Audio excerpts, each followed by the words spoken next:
Please join me in welcoming Philip and Rosanna to the stage.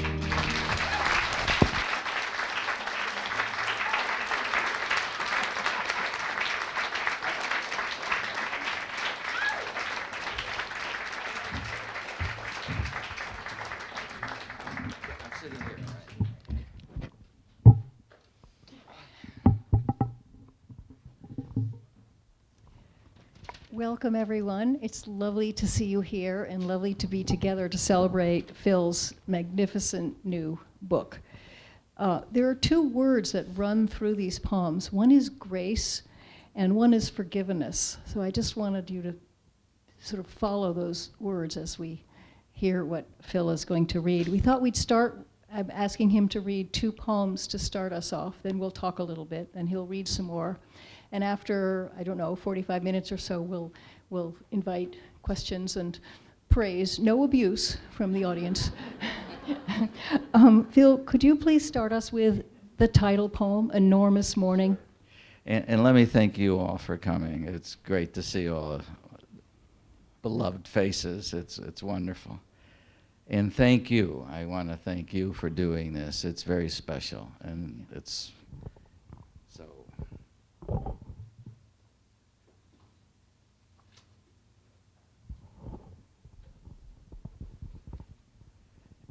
Enormous morning. Oh. Details. Enormous morning. It's an early winter morning, the morning of my 80th year, and I'm walking my Great Pyrenees mixed binks through the Cedar Lawn cemetery, visiting the Grimshaws, Talmadges, and Kings, whose opinions are echoing off their mildewed limestone and slate names. Benny James, in 1706, still wondering if a second windmill on Old Hook Hill will improve the value of his estate. Young William Lamb arguing with old Henry Haddle about the odds for and against going to World War I or debtor's prison. Lucy Rudershaw advising Sally Ann Bennett against wearing a hand-sewn wedding dress. It's not fine or lacy enough. And a Jeffrey Arnold Cobb IV, wondering where on Shelter Island to properly bury slaves.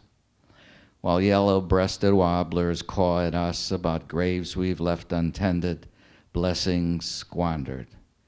And yes, here I am, older than I ever imagined I'd be, wedged between the living and dead, singing spoiled prayers, wondering why I still want to reach across all the sorrow and make my Father understand that forgiveness isn't absolution or mercy, but the grace that love makes, the only true wealth.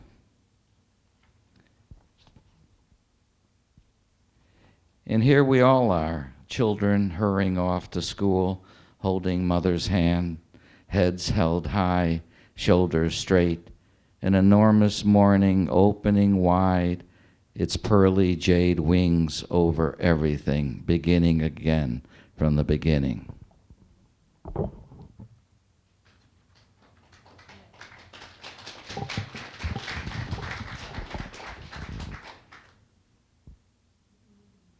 I can leave it in there? Okay. Certainly makes, well, here, I don't have to turn pages with this one. Sacrifice.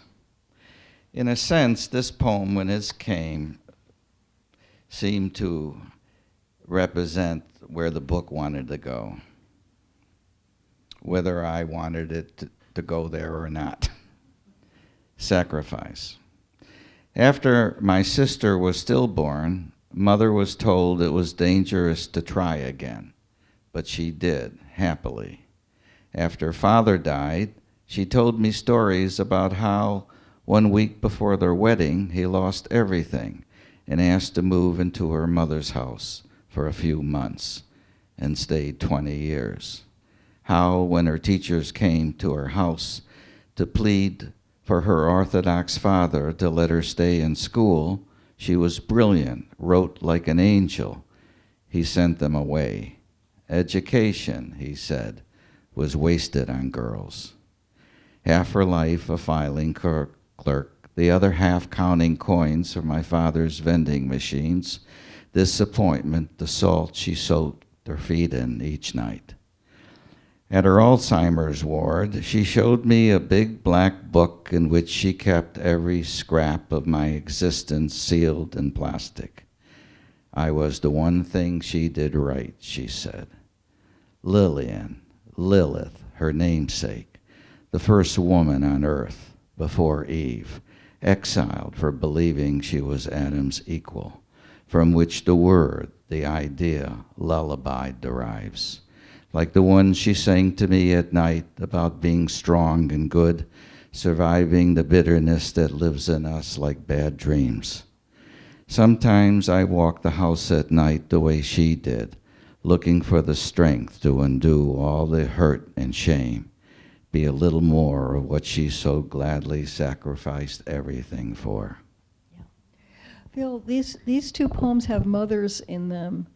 The sort of general mother at the end of Enormous Morning, and here we all are, children hurrying off to school, holding mother's hand, and then in Sacrifice, a very distinct autobiographical mother. What was so hard for you about bringing the mother into your poems?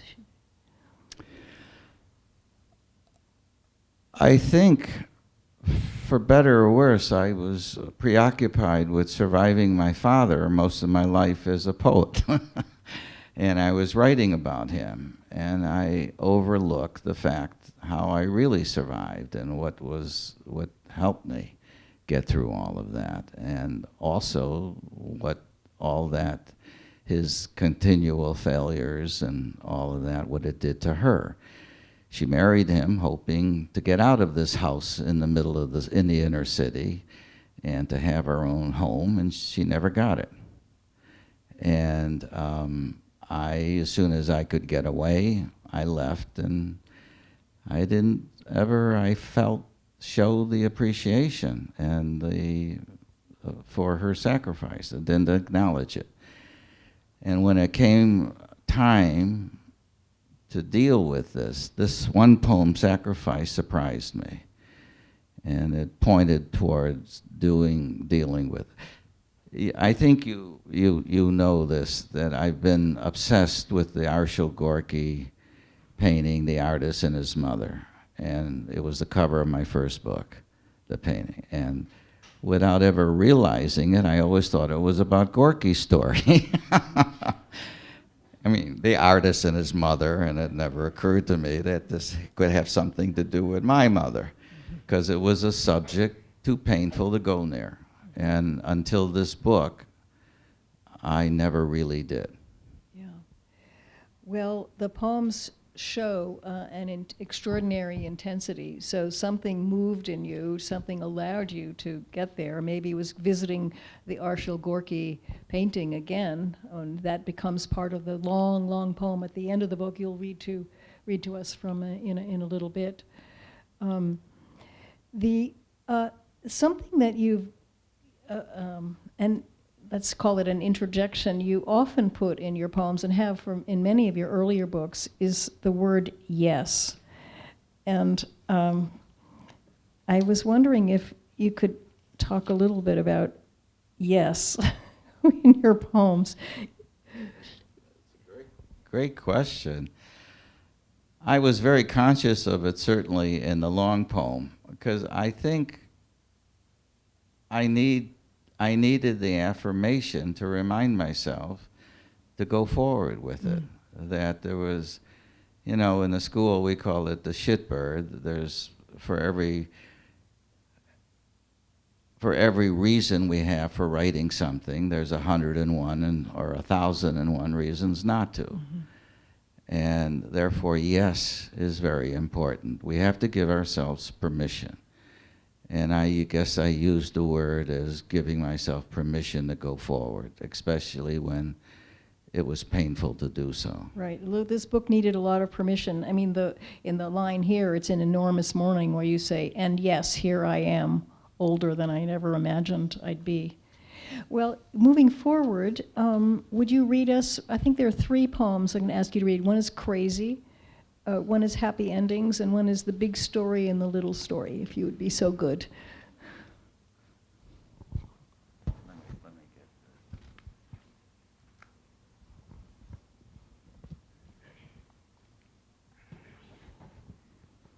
I should say I've been writing for a while and publishing books and readings, but this one feels very different. This one feels, I guess because of everything I'm saying. Happy Endings. And Rosanna encouraged me to read this poem. Recently, my wife and I were enjoying a movie about a happy marriage when it suddenly soured into a caterwaul of grievance.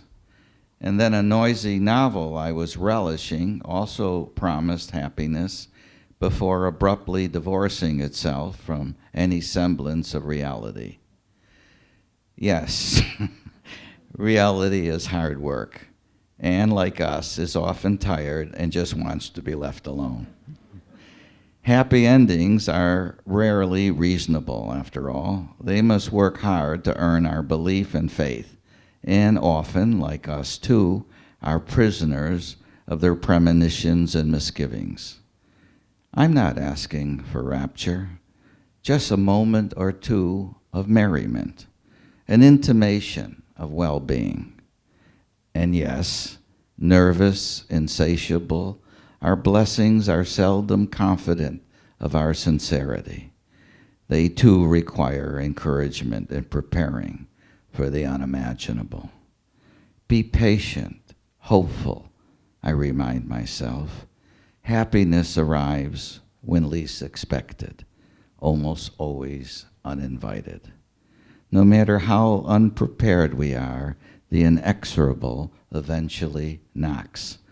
In fact, there it is now, out on the lawn, lolling about, waiting for an ending happy enough to be invited inside. Thank you.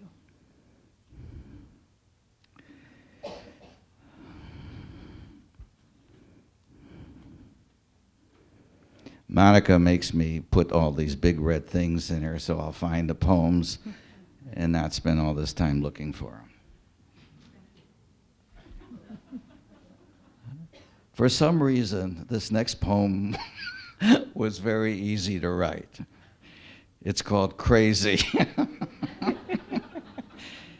And of course, I'm gonna, Brayton Breitenbach, who is a dear friend, somehow survived the apartheid in South Africa and stood up against his own fellow white friend and campaigned against the racism there and was punished, put in solitary confinement, and beaten for years. A great poet and writer and hero. Last night, my wife came downstairs to ask if I was throwing a dinner party. Alone, I was arguing with something someone said 20 years ago, finally responding brilliantly. It's true. Recently, I stopped biting my nails, but still pick at my fingers, follow the beloved faces of my favorite dead for blocks on end. Everyone in my family kept secrets from themselves, such as why they all slapped themselves repeatedly. Uncle Jake stood at the toilet mirror, daring himself to try it again. Grandma once slapped Mrs. Tillum at Lovey's Deli because she cursed God told her to. Father slapped mostly his fate. We all talked to ourselves so loudly no one ever heard anything anyone else ever said. Asked why he used irony to describe a death camp, Tadeo Sporowski said, a defense against intolerable pain, an admission of failure, because reality was a necessary illusion. Once, over dinner, a friend described the indignities done to him and others by those of his God and race. How each night, in solitary confinement, there was no air to breathe, nothing to grasp, distort, resist. For years, day after day, he walked inside his tiny cell, chanting the names of the dead. Why hadn't he gone crazy, I asked.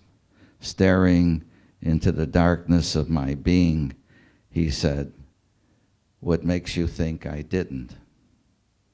What's dark in my nature is also devious. At night, in the quiet of my cell, I practice the art of solace, irony, and catharsis. Condone and forgive nothing the past reminds me, not even the obscenity of truth. Always a last slap in the face. And the last one in this group is something the school certainly knows about, the big story and the little story. How one is always hiding inside the other. The little story is quite little, about the size of your house and street. Fixates on bank accounts, toothpaste, clean underwear, and what's behind the grins of neighbors and friends. The big story obsesses about what things mean the day after tomorrow, why something is or isn't extravagant enough to satisfy its ambitions. The little story enjoys being taken for granted, misunderstood, and misplaced. Too often it forgets what its many grudges and mistakes were about, not to mention all its conceits. The big story wants to be feared, indulged, and thoroughly respected, if not believed, which is why it names its episodes reality, history, politics, and missed opportunities. The little story likes to complain to strangers at bus stops about its job, wife, and kids, how it's constantly being smothered by ungrateful subtleties. The big story relishes resumes, privileges, and everything ever said or thought about fate. The little story abhors sour endings, its own ludicrous schemes, being left behind and forgotten. The big story worries about being big enough, especially late at night when its conscience wants to sleep. The little story mainly fears being swallowed by the big story, which fears only itself. Each agree on one thing, why the Tao asks us to think of the small as large, the few as many, and what it means by practicing eternity while being stuck somewhere in between. Thank you. I asked you to read Happy Endings because of the line, reality is hard work, and which I think is a wonderful description about why we make art and why we look at art. I'm using art in the large sense, include writing. And could you talk a little bit more about that? This reality is hard work. That's in Happy Endings. I remember I took a lot of philosophy in school. I guess I knew I needed to think, to know how to think in order to survive. And I remember so many people telling me I have to be realistic. And I guess I understood that I wasn't being realistic if so many people constantly shrinks everyone, friends. I should be realistic because I guess I had a tendency to live in my own little dream world. And so I saw reality as, well, it was a friend at times, and then it wasn't. And I figured I had a relationship with it that I needed to somehow hone and understand in my work. Yeah, and the poems do that. I mean, they bring us to very dark places, which, no wonder these are hard to write. Which brings me to another line that I love, and I asked you to read Crazy. Well, it's a fantastic poem, but also there's a moment in Crazy where you shift from someone else's experience, the friend remembering being in the cell and saying, what makes you think I didn't go crazy? And then suddenly you say, what's dark in my nature is also devious at night.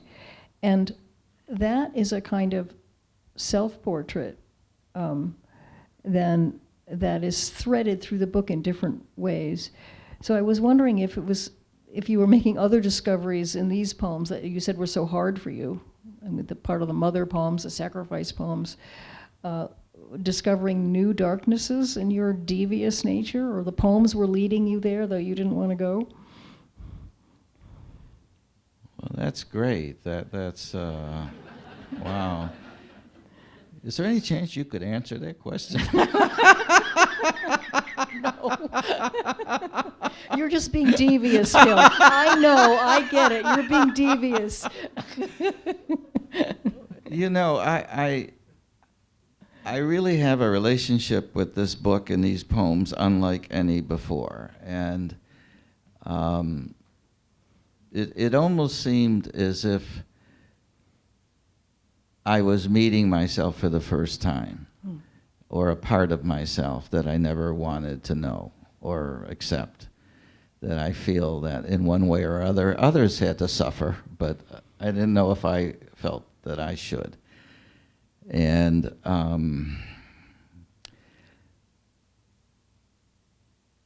in more than one case, I found myself writing 947 drafts of a poem, one with the worst title that I could ever imagine, which people pointed out and I would insist on keeping: The Real, the Illusory, and the Sublime. Of course, the poem was about everything awful, nothing sublime or illusory.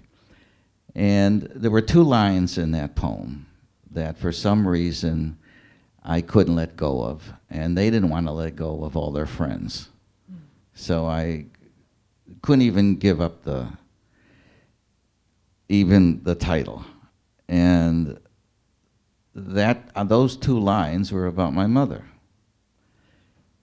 And for the first time, I found myself, when I took the two lines out of the poem, let the rest go away,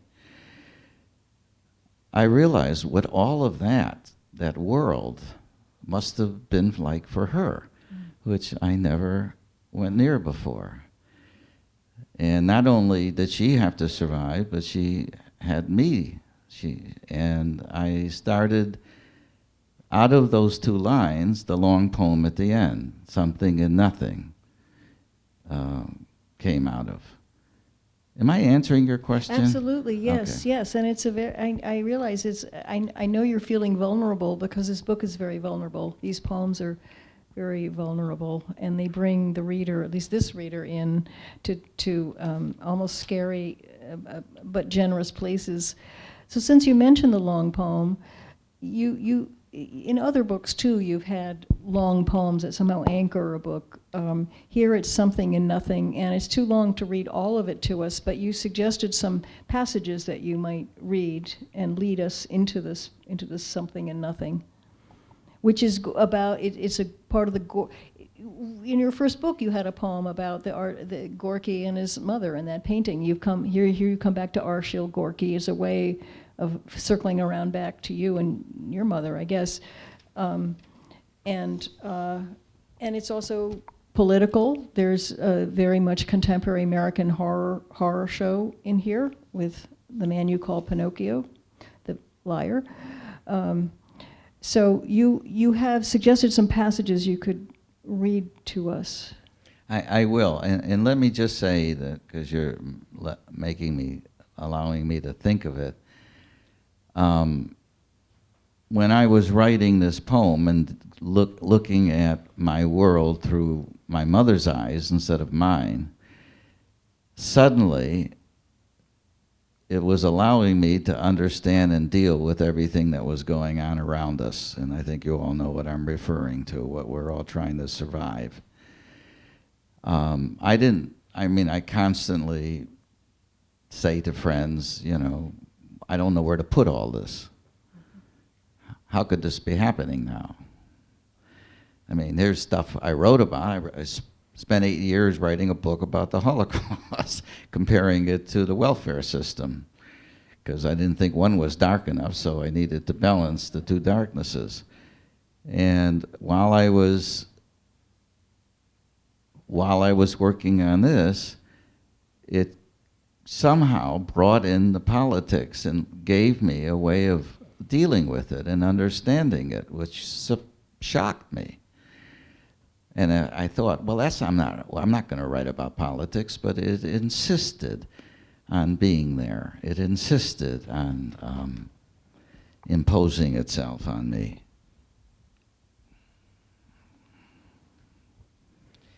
Let me begin by just reading.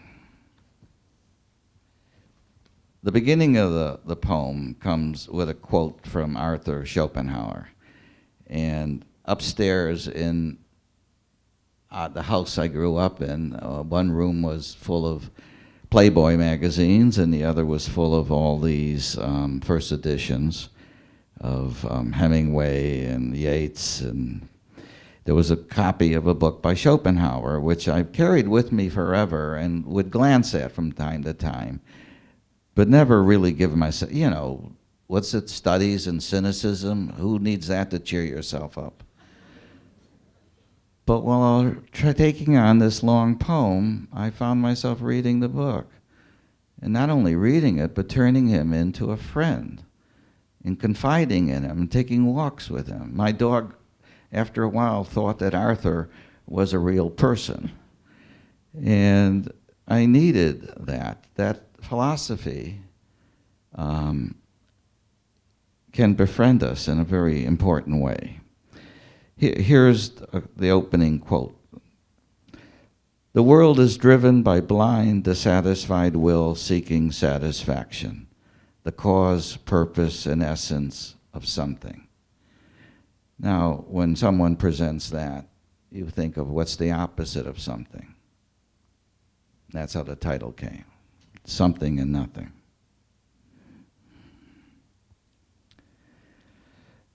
Yes. The same opaque, petulant fate that returned me to the stained glass gloom of the attic, to Uncle Jake's moldy boxes of girly books, where the ever-angry god of shame thanked fate repeatedly, and then pointed down the hall to Jake's other buried army of boxers, knaves, and fairy queens, feigning sleep in the first editions of Hemingway, T.S. Eliot, Ezra Pound, and dear Mr. Yeats, whose widening gyres, singing nightingales, and half-savage Mr. Moberly I pillaged when Jake left to open his technicolor kingdom of dreams from his perch high behind the Paramount CinemaScope screen on John Wayne, Humphrey Bogart, and Donald Duck. Yes, the enlightenment, the martyrdom, the largesse Schopenhauer promised.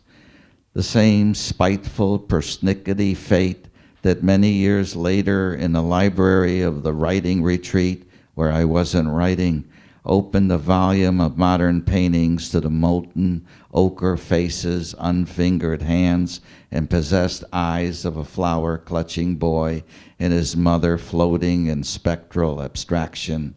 Yes, the sentience, the hieroglyphic splendor of Arshil Gorky's The Artist and His Mother, which suddenly was speaking to me in the voice of a librarian asking if I wanted to borrow the book I was so taken with it was closing time. Yes, the dark anathema, the want, the pain in their eyes, peering out of the butchery of the death march of the Armenian genocide, designed to kill every man, woman, and child, that Gorky, his sister Vartush, their mother Shashan, and two half-sisters survived when, to feed them, this mother starved herself, dying 7 years later of starvation in her son's arms. Yes, the delirium, the seething that greeted us on every porch, front yard, and angry, sullen garden in our old neighborhood, the ungodly wars and Holocaust obliterations, these evacuee neighbors refused to survive, that lay festering inside their tiny, worried houses, frightened porches, the same grudging beliefs arguing in Czech, Ukrainian, Irish, German, Italian, and Yiddish about who belonged here more, came before anyone else could invent the best American persona and alibi, and finally understood what being here really meant, as if knowing meant owning the will to achieve something greater than the gangrenous dread that now scalded Mom's blue eyes when she opened Grandma's front door and walked back inside. A different section. In the new backyard snow this morning, well, you could see where that section took me to a place that wasn't happy, and that's why I turned to politics. In the new backyard snow this morning, in the sycamore leaning ever closer, in the big walloping ocean wind and high morning sky unfolding ever so gently, in the smell of coffee downstairs, in the hands of my wife making it, the simmering deliverance, the unbridled light, we wearing masks after months of lockdown sought on my birthday, January 6, 2021, in our local museum sculpture garden, where from the hazardous assemblage of apes, parrots, Venuses, and that liar of liar, Mr. Pinocchio himself, all spread over a tractor's ruthless rake, the cavernous eyes of death's giant skull glared at us out of the savage paradox of art's insurrection in Jim Dines, the Wheatfield Agincourt, when suddenly our phones began wailing with an even more prolix assemblage, an even more savage kind of insurrection, which now was attacking our capital because Pinocchio himself told it to. Yes, now we too were staring out of death's cavernous eyes into the raging inferno. Jim Dine, Arshil Gorky, and Pinocchio himself personified. In the last section, a quote from Schopenhauer. All truth passes through three stages. First, it is ridiculed. Second, it is violently opposed. And third, it is accepted as self-evident. Now, aimless, ancient, and perplexed, my wife and I fearing being swallowed up by the barbarity of every wrong turn, dead end, and vulgar cul-de-sac fate has so brazenly assembled for us. Yes, we were fleeing, I believed, the furor and stagnation entrenched in the eyes of the boy and his mother in Gorky's painting. The symphony of who me, never again, and shame, and same to you, performed every Saturday night in corner bars in my old neighborhood by the woe-begone, for whom hate is the most cohesive union. Yes, the permission to be primitive out loud that Mr. Pinocchio himself was giving to his rollicking horde of primitives to attack the very thing they believed was being taken away from them. Yes, the question Pascal, that 17th century mathematical genius, asked, were we each an incomprehensible monster, Byzantine, willful, and unhappy enough to humble the exalted and exalt the humble, to begin to accept as self-evident the very thing Pinocchio was attacking. In other words, were we worthy of so beautiful, prescient, and brittle an idea as democracy? Ooh. was shocked when that came out. I guess it had been stored up there waiting for permission to come out. And all came out of those two lines in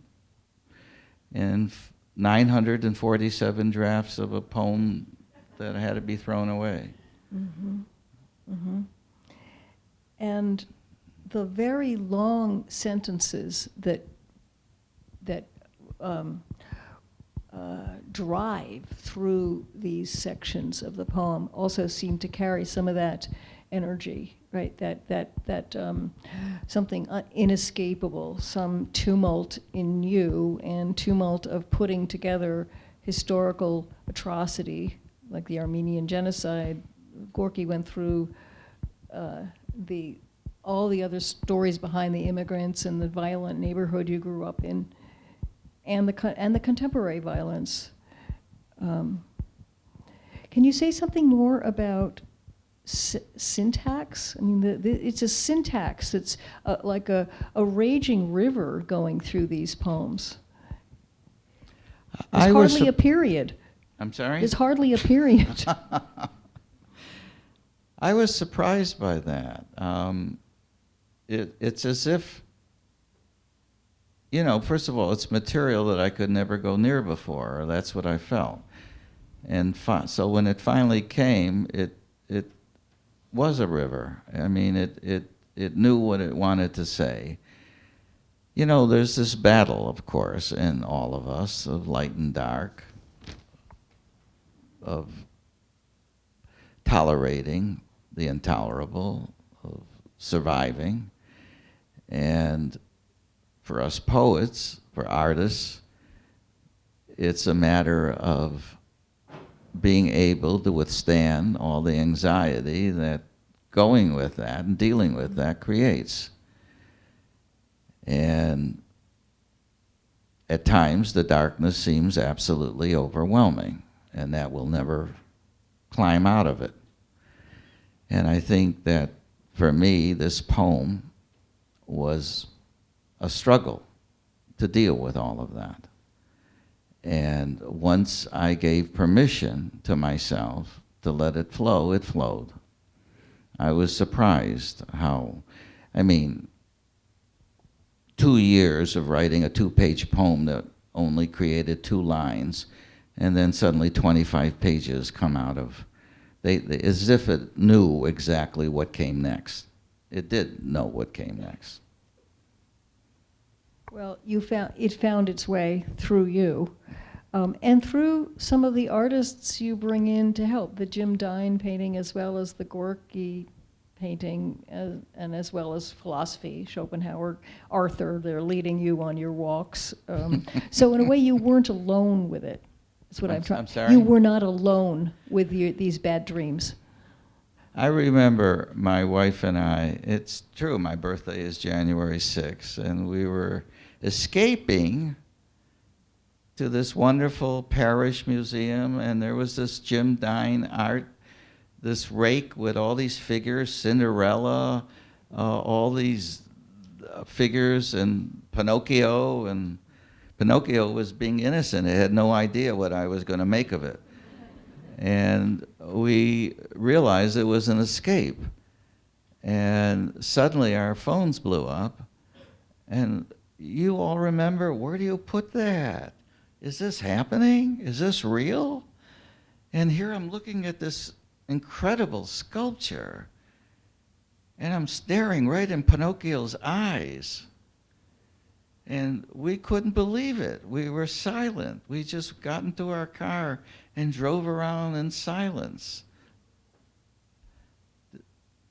I forgot what the question was. But No, it was about you were not alone in composing this poem, because you had Gorky and Jim Dine and Schopenhauer helping you along to envisage what seemed formless, maybe chaotic, unshapeable, but you shaped it. And it's a long poem, as you said, 25 pages, and it, oddly enough, is a hopeful poem. It works its way. You'll have to get the book and read it to see why it's hopeful.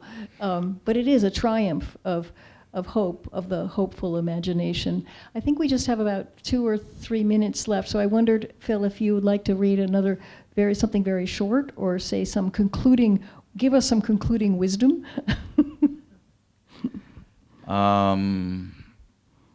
You want me to read another?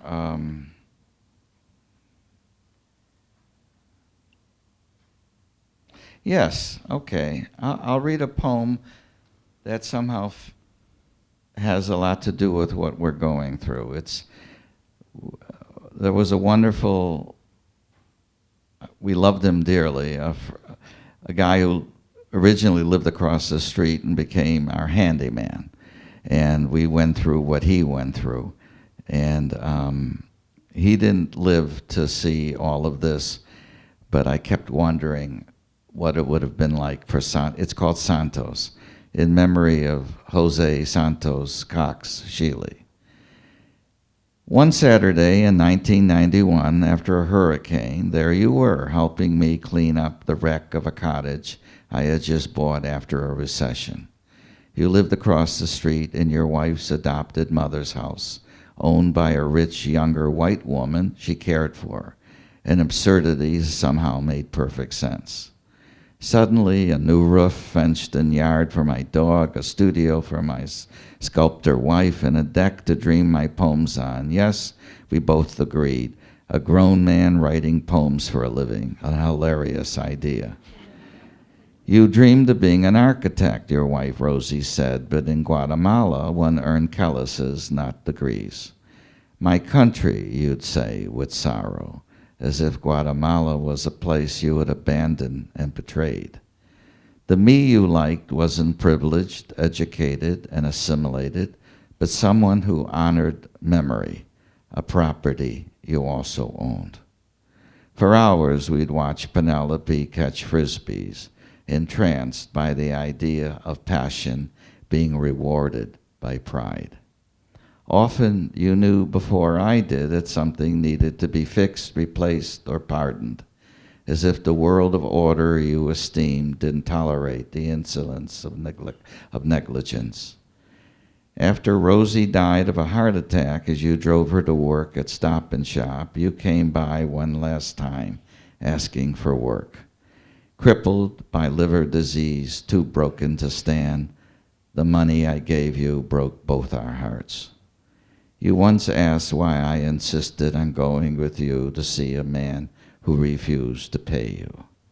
I didn't really understand why, but I do now. I wanted to see what your opposite looked like, someone so lacking in wonder, humor, and elegance. The fact that incredible human beings like this were being rounded up and deported or put in prisons. I thought of Santos every day, that he didn't live to see this. But, well, Here we are, so to speak. And I think now is the time to have a question, comment time, and there will be you can organize it. If you have a question, please raise your hand. I can bring you a microphone. Don't be shy. Thank you for this conversation, and thank you for these poems. My question to you is, what does a line mean to you? You mean a line of poetry? Yes, sir. Well, it's a statement. It's a vehicle for carrying meaning and music from one line to the next. It's a way of getting at what I hope will be the truth of what I'm trying to say. I'm asking about the connection between the line on the page and the pause in the spoken poem. Is there any connection or not? Oh yes, why it takes so many drafts is that you have to figure out where the line should end, where the cadence, the rhythm takes you, and how how to interrupt and how to flow.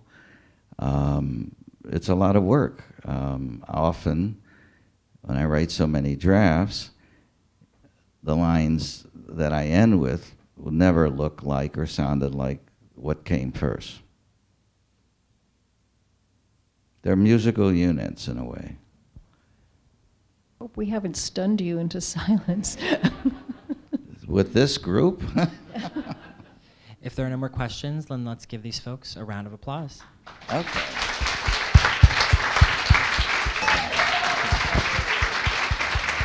Thank you.